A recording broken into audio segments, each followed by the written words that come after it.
It started like any other Tuesday, or at least that's what they wanted us to think. The news channels were a mess, a symphony of chaos. New York, London, Tokyo. Every major city had them. Massive, silent ships just hanging there in the sky like cosmic judges. The world was holding its breath, waiting for the first shot, the first demand, and then nothing. The feed cut out, just static. Then, just as suddenly, I was looking out my window. Not at a city on the brink of war, but at my own quiet suburban street. The sun was warm, Mrs. Henderson was watering her prize-winning roses, and a golden retriever was chasing a frisbee in slow motion. Everything was perfect. Too perfect. It was like someone had hit the reset button on reality, but the hardware was a little buggy. I tried to shake it off. Maybe the stress had finally gotten to me. I made some coffee, turned on the radio's smooth jazz, of course. No mention of giant alien dreadnoughts. I went outside. The air was clean, smelled of fresh-cut grass and honeysuckle, but then I saw it. Hummingbird, just a few feet away, frozen. Its wings were a blur, but its body was perfectly still, suspended in the air like a taxidermy exhibit. I waved my hand in front of it. Nothing. It was a statue made of feathers and furious energy. That was the first crack in the facade. Soon, I started noticing others. Newspaper on a bench, the headline screaming about a local bake sale, but the date was from 3 years ago.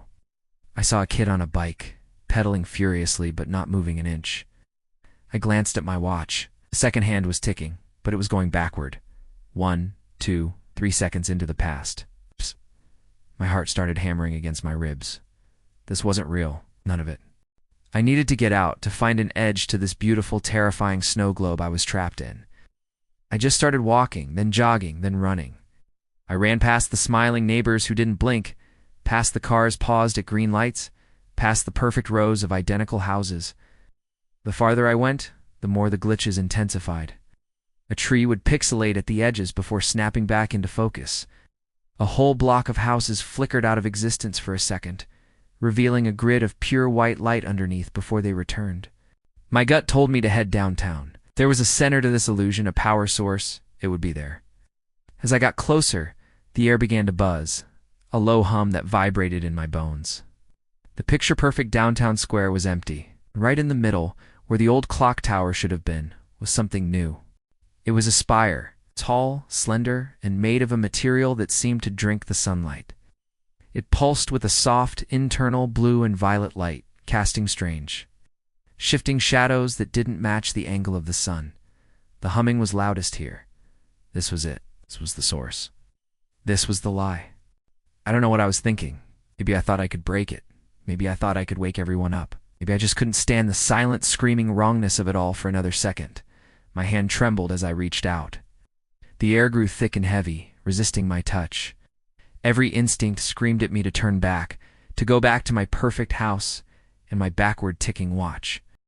But I pushed through. The moment my fingers brushed against the smooth, cool surface of the spire, the world shattered. Not with a bang, but with the sound of a billion pieces of glass breaking at once.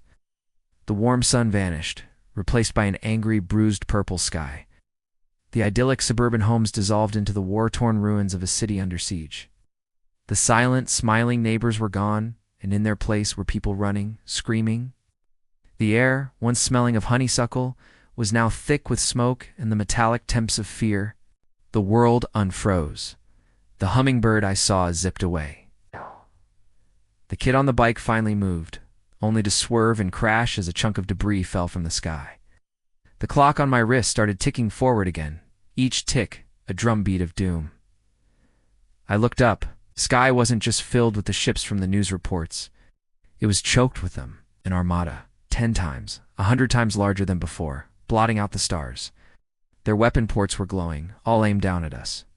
The spire I had touched was still there, but now its light was a baleful, angry red. And I understood. This wasn't a prison, it was a pause button. It's a simulation run by the invaders to study us, to learn our weaknesses, while we were peacefully suspended in a dream. They had frozen the world right at the moment of invasion to prepare for the real thing. And by touching that spire, I had ended the simulation. I had just pressed play. The invasion hadn't been stopped. It had been paused. And now, It was starting all over again. Only this time, they were ready. And we were just waking up. Thanks for watching.